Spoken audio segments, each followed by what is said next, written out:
O método científico, ele é o caminho percorrido pelo cientista para tratar o objeto dele de forma racional e respeitosa, que a partir dessa observação ele possa criar conceitos inquestionáveis ou, pelo menos, respeitáveis, né?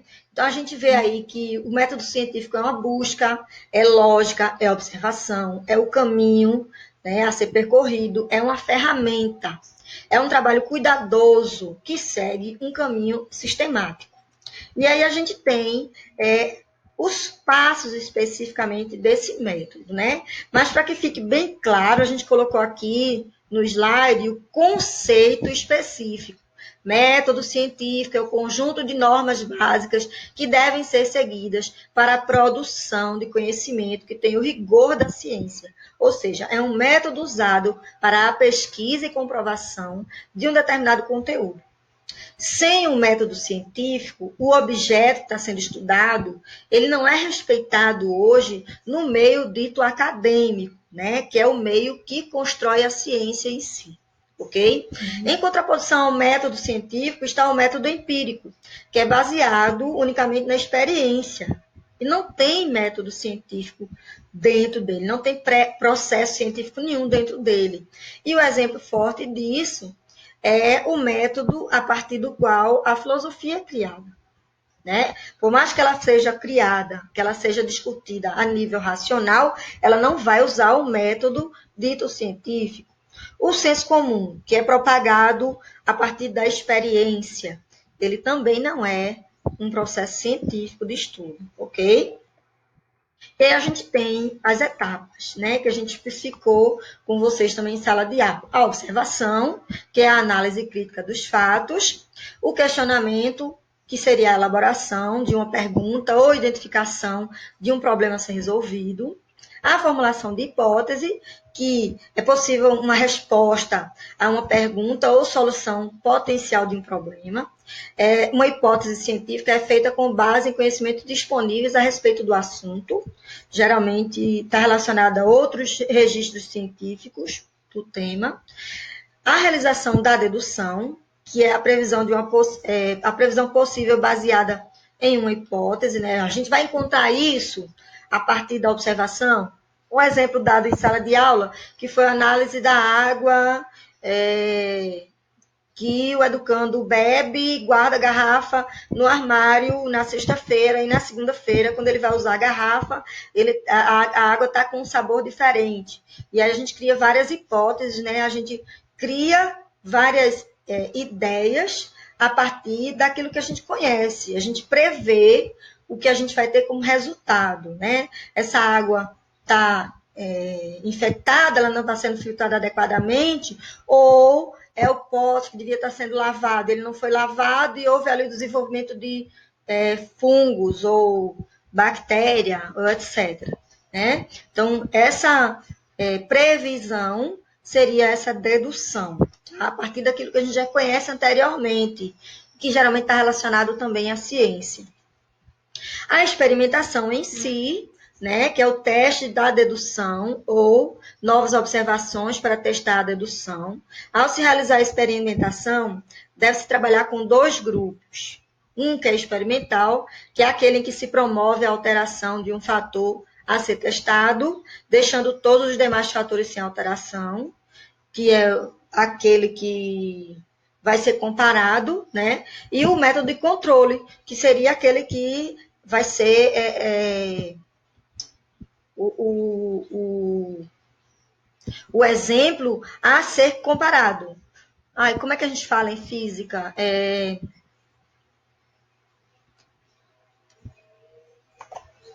Seria o grupo de controle, o grupo de referência, que a partir de um se analisa o outro, sempre comparando.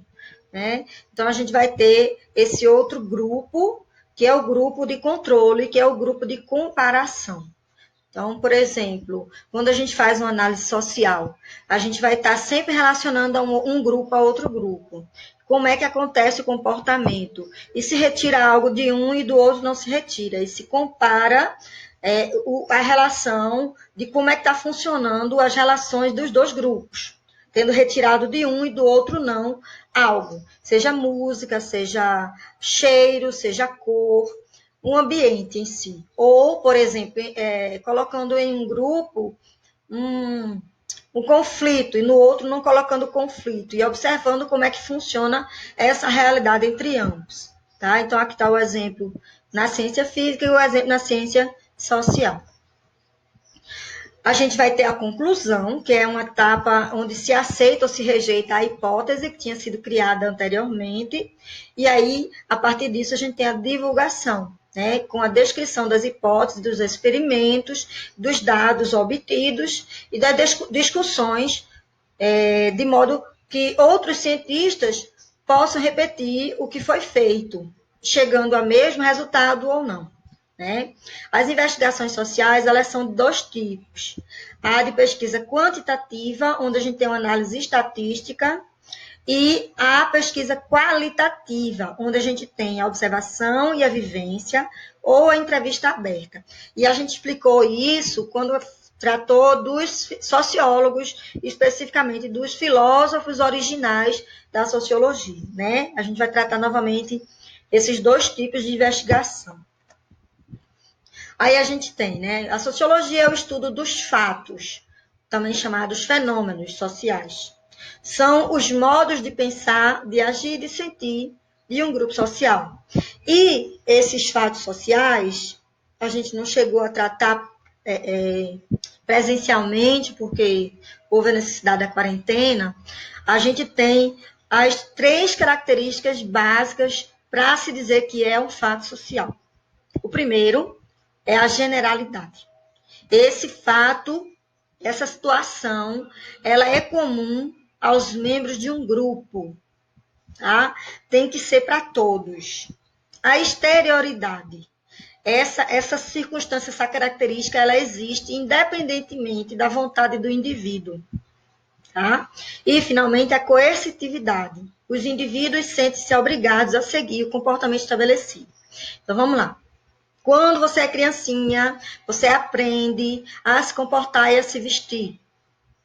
Por quê? Porque esse hábito, essa característica, esse comportamento, ele já existia, olha aí a exterioridade, antes de você surgir.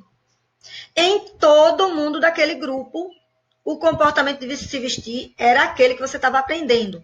Olha aí a generalidade. E se você não se adequar a esse comportamento, se vestir desse jeito, como você aprendeu quando era criança, porque o grupo se veste desse jeito desde que era criança, você vai sofrer sanções. Então, vamos lá. A menina tem que se vestir com a saia, se comportar com a saia especificamente assim, assim e assado. Se a menina está na escola ou em outro espaço e ela não se senta adequadamente usando saia, ela vai sofrer coerção. Por quê? Porque todo mundo vai olhar para ela, questionar, para discutir. As amigas vão mandar ela sentar corretamente, os professores, os garotos, todo mundo vai coagir aquela jovem a se comportar especificamente como ela aprendeu na infância primeira dela. Então, você vê aí a coercitividade. Essa coercitividade, ela está não só na nossa forma de se vestir, minha gente. Está em tudo. Tá? É um comportamento, ele é sempre colocado forçosamente pelo grupo e cobrado pelo grupo. Então, a gente tem as 3 características sempre. Tá? Então, a gente poderia elencar vários exemplos de fato social aqui, mas essa circunstância que eu acabei de citar já é uma, né? E a gente pode depois presencialmente discutir um pouquinho mais. Vamos lá. Os fundamentos da sociologia. Quando ela começa, né? A gente discutiu bastante isso. Vamos rever. O termo sociologia foi criado por Auguste Comte, que viveu nessa época aí, sendo considerado o pai da sociologia. Provavelmente foi o primeiro pensador moderno ele defendia a ideia de que para uma sociedade funcionar corretamente, ela precisa estar organizada e só assim ela vai alcançar o progresso. Seu esquema sociológico era tipicamente positivista, que é chamada corrente científica na época, que é muito de muita expressão, e principalmente nas ciências ditas sociais, tá? Porque o positivismo é um movimento que ele quer que a ciência explique tudo, que o método científico ele esteja na explicação de tudo, até dos fenômenos sociais, ok? O Karl Marx, ele é um intelectual e revolucionário alemão, fundador da doutrina comunista moderna, como é chamada, né? Na verdade, as teorias comunistas elas vêm além do pensamento de Marx, né? Ele atuou como economista, como filósofo, como historiador, como teórico político e como jornalista. E a gente vai ter ele como objeto de estudo de quase todos os conceitos que a gente discute em sociologia, tá? E ele vai discutir principalmente esse tema. Ele concebe a sociedade dividida em duas classes. E ele diz que essas duas classes elas estão sempre em conflito. E que esse conflito entre essas duas classes é o que gera tudo o que acontece em nossa sociedade, desde mudança social, a movimentos sociais, a questões econômicas, ok? O mote da realidade social é esse conflito entre as duas classes. Aí a gente tem o texto explicando uma curiosidade que eu queria colocar aqui para vocês, é que uma coisa que é muito discutida, questionada. Só um instantinho, tá, gente?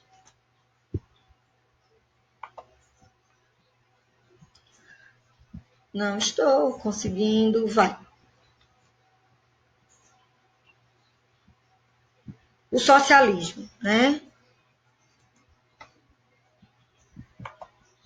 Um instante. Pronto, vamos lá. Vou ver se eu consigo fazer com que vocês leiam adequadamente. Então, uma pergunta que é muito comum, né, para entender o que é socialismo e comunismo e como é que funciona a diferença entre eles. Né?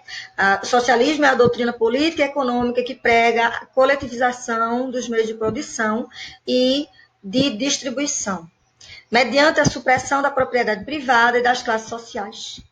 Ela seria o caminho para o comunismo.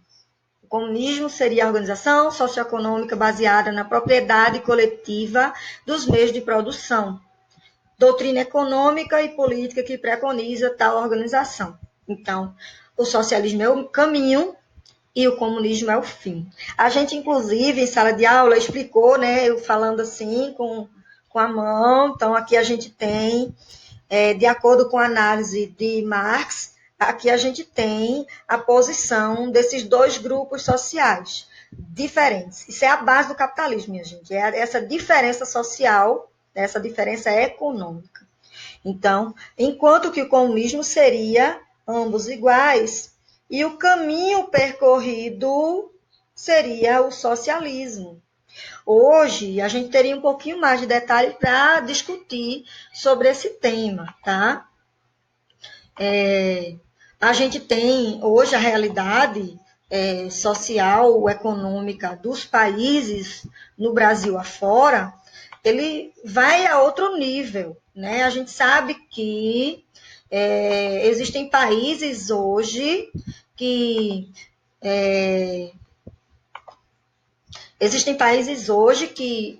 estão partindo do capitalismo para uma melhor distribuição de bens.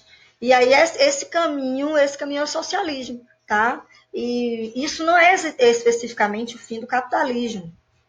Enquanto que existe, por exemplo, a China, que se diz que é comunista, mas na verdade não é, ela também está nesse caminho, né? Ela está entre o capitalismo e o comunismo em si, tá? Porque ela também leva em consideração algumas questões sociais, né? Então está aí a dúvida retirada, espero. Eu vou ficar aqui com o vídeo, porque é muito grande o conteúdo. Qualquer dúvida que vocês tenham, podem falar comigo pelo WhatsApp, né, no privado. Caso a dúvida seja muito grande ou de muita gente ao mesmo tempo, eu posso tratar dela, né, eu posso fazer um outro vídeo só para tratar dessa dúvida, só é vocês conversarem comigo, podem me procurar, fiquem em casa. Obrigada pela atenção.